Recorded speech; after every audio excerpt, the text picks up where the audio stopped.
ഞാൻ തിരുവനന്തപുരത്ത് നിന്നാണ് വരുന്നത്. ഇന്നലെ SSFന്റെ ഒരു വലിയ വിദ്യാർത്ഥി കോൺഫറൻസ് ഉണ്ടായിരുന്നു അവിടെ, ഭൗതിക വിദ്യാർത്ഥികളുടെ ഒരു വലിയ കോൺഫറൻസിന്റെ മുന്നോടിയായിട്ടുള്ള ഒരു സാമ്പിൾ കോൺഫറൻസ്. എത്ര വിദ്യാർത്ഥികളാണ് തഖ്വയോടുകൂടെ ഭക്തിയോടുകൂടെ ഉസ്താദുമാർ ദുആ ചെയ്യുമ്പോൾ, പേരോട് ഉസ്താദ് അത് ഉദ്ഘാടനം ചെയ്തത്, ഉദ്ഘാടനം ചെയ്യുമ്പോൾ ദ്വാർക്കുമ്പോൾ കരഞ്ഞ് കണ്ണീരൊലിപ്പിച്ചുകൊണ്ട് അവിടെ ഇരിക്കുന്നത്. ഈ തലത്തിലേക്ക് മാറിയ നമ്മുടെ ഭൗതിക വിദ്യാർത്ഥി ഏത് ക്യാമ്പസിൽ പോയാലും അവൻ വിശുദ്ധനായി ജീവിക്കും. വേങ്ങരക്കാരനൊരു SSF കാരനുണ്ട്, കുസാറ്റിൽ നിന്നാണ് അവൻ ഫിസിക്സിൽ MSc നേടുന്നത്, 1ാം റാങ്കോടുകൂടെ. ഇപ്പോൾ അദ്ദേഹം ബാംഗ്ലൂരിൽ ആസ്ട്രോഫിസിക്സിന്റെ ഒരു പ്രധാനപ്പെട്ട യൂണിവേഴ്സിറ്റിയിൽ 5 ആൾക്ക് മാത്രം അഡ്മിഷൻ ഉള്ള ഒരു PhD കോഴ്സ് ചെയ്തുകൊണ്ടിരിക്കുകയാണ്. ഈ പറഞ്ഞതുപോലെ പലപ്പോഴും വിളിക്കും ടോക്കിയോയിലാണെന്ന് പറഞ്ഞിട്ട്, എന്തോ ഒരു പ്രൊജക്ട് ചെയ്യാൻ വേണ്ടിയിട്ട് ഇപ്പോൾ മോസ്കോയിലാണെന്ന് പറഞ്ഞിട്ട്, എല്ലാം യൂണിവേഴ്സിറ്റി സ്പോൺസർ ചെയ്യണത്. SSF കാരനായി വളർന്നു.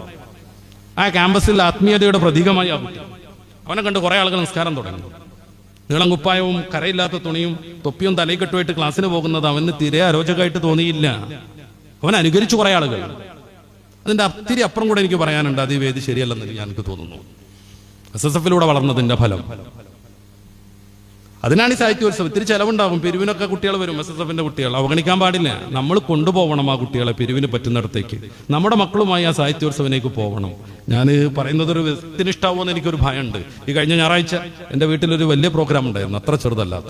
അതിൻ്റെ തിരക്കിനിടയിലും എൻ്റെ ഓരോ മക്കളെയും കൊണ്ട് ഞാൻ പലവട്ടം 4 കിലോമീറ്റർ ഓടിച്ച് അവരുടെ സാഹിത്യോത്സവത്തിന്റെ മത്സരത്തിന്റെ സമയം നോക്കിയിട്ട് ഞാൻ പോയിക്കൊണ്ടേയിരുന്നു.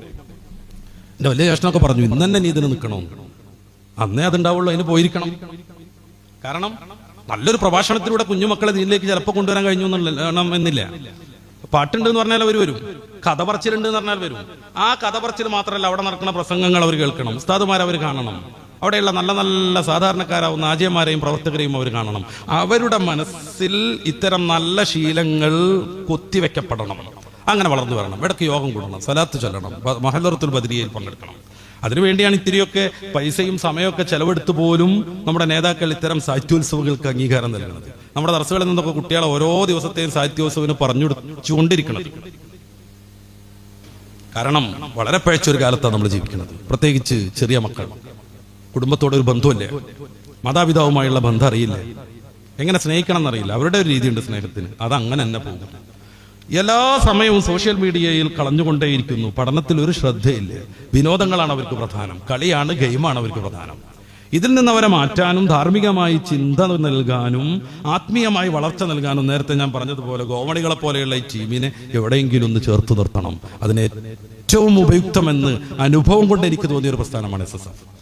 അതുകൊണ്ടാണ് കലയെക്കുറിച്ച് നമ്മൾ സംസാരിക്കുന്നത്, സാഹിത്യത്തെക്കുറിച്ച് നമ്മൾ സംസാരിക്കുന്നത്, സാഹിത്യത്തിന്റെ ആത്യന്തികമായ ആത്മിക ഫലങ്ങളെ കുറിച്ച് സംസാരിക്കുന്നത്.